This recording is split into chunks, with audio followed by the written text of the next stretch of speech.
लोग हों, आपकी बातों को समझने का स्तर रखते हों, उस तरह की बातें वहां करनी है ना, नहीं तो खुद मूर्ख बन जाओगे। मैथिली शरण गुप्त का संबंध आधुनिक काल के किस युग से है?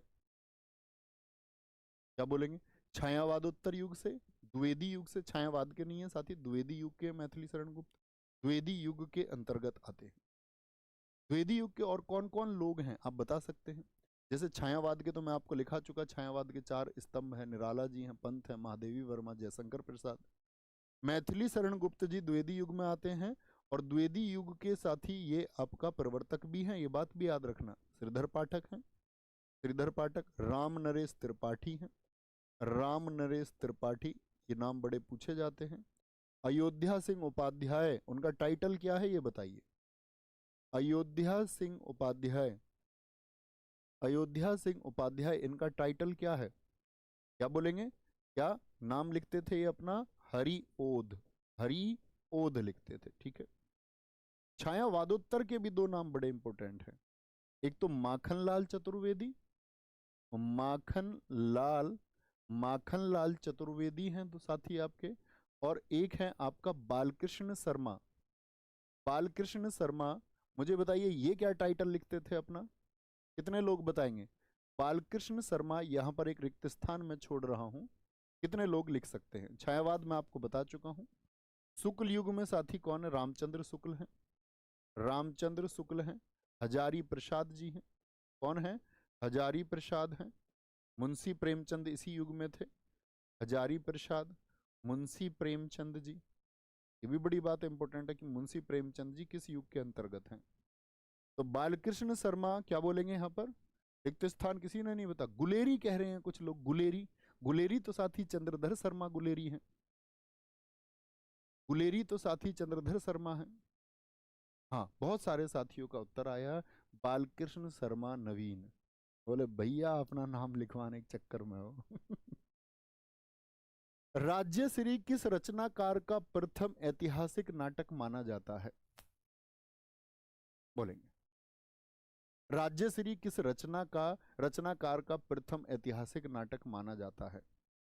अमृत राय, अमृत राय इन्होंने तो लिखा कलम का सिपाही प्रेमचंद जी के लिए। शकुंतला माथुर, राम कुमार वर्मा, या जयशंकर प्रसाद जी? एक एक नाटक सारे दोस्त लिखेंगे, मैं देखना चाहूंगा कौन दोस्त ले जानते हैं। उर्वशी, अजात शत्रु, उर्वशी रामधारी सिंह दिनकर का भी है साथी।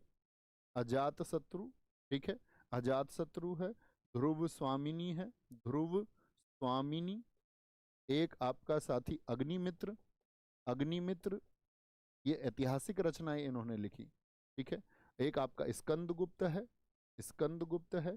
एक साथी आपका चंद्रगुप्त नाटक है, क्या बोलेंगे? चंद्रगुप्त नाटक है। ध्रुव स्वामिनी की कहानी मैंने आपको सुनाई थी जब गुप्त वंश में, जो साथी मुझसे इतिहास पढ़े होंगे याद है कि गुप्त वंश में एक कमजोर शासक हुआ। भारत का नेपोलियन किसको कहते हैं? समुद्रगुप्त को। तो समुद्रगुप्त के बाद में उसका बड़ा बेटा रामगुप्त था, जो चंद्रगुप्त द्वितीय का बड़ा भाई था। रामगुप्त की शादी हुई थी ध्रुव स्वामिनी से, और ध्रुव स्वामिनी किससे प्रेम करती थी? वो तो चंद्रगुप्त द्वितीय से प्रेम करती थी।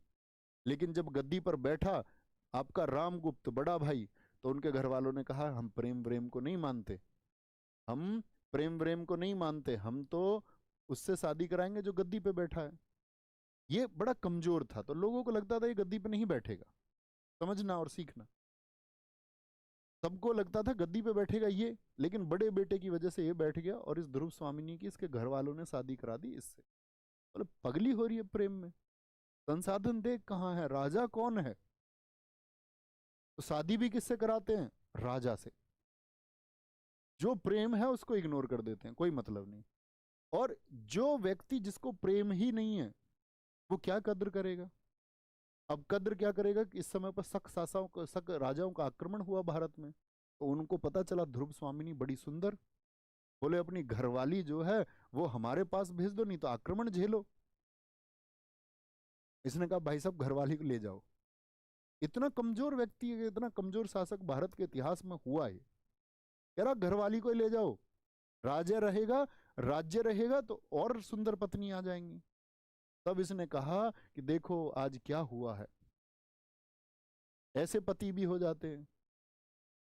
तो फिर क्या हुआ, इसने इसकी गर्दन काटी, इसको हराया। तो इतिहास में आप पढ़ते होंगे चंद्रगुप्त द्वितीय को सकारी कहा जाता है, शक धन अरी, शकों का दुश्मन।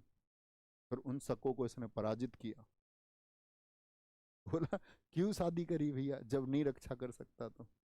ये नाटक इतिहास के ऊपर जयशंकर प्रसाद जी ने लिखे हैं बड़े विस्तार से, और ध्रुव स्वामिनी से ही हमको ये कहानी पता चलती है। श्रीमद् भगवद गीता जी में कितने श्लोक हैं बताएंगे एक बार? श्रीमद् भगवद गीता जी में 700, 1100, 1800 या 2100? श्रीमद् भगवद गीता जी में भाई साहब 700 श्लोक हैं। अध्याय पूछे तो साथी, अध्याय क्या बोलेंगे? अध्याय है इसमें 18। क्या बोलेंगे?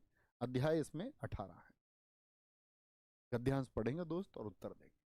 और कभी भी गद्यांश में लेकर आता हूं तो सीखने का प्रयास करना होगा, उसमें एक गूढ़ ज्ञान छिपा हुआ है। जब कोशिश करेंगे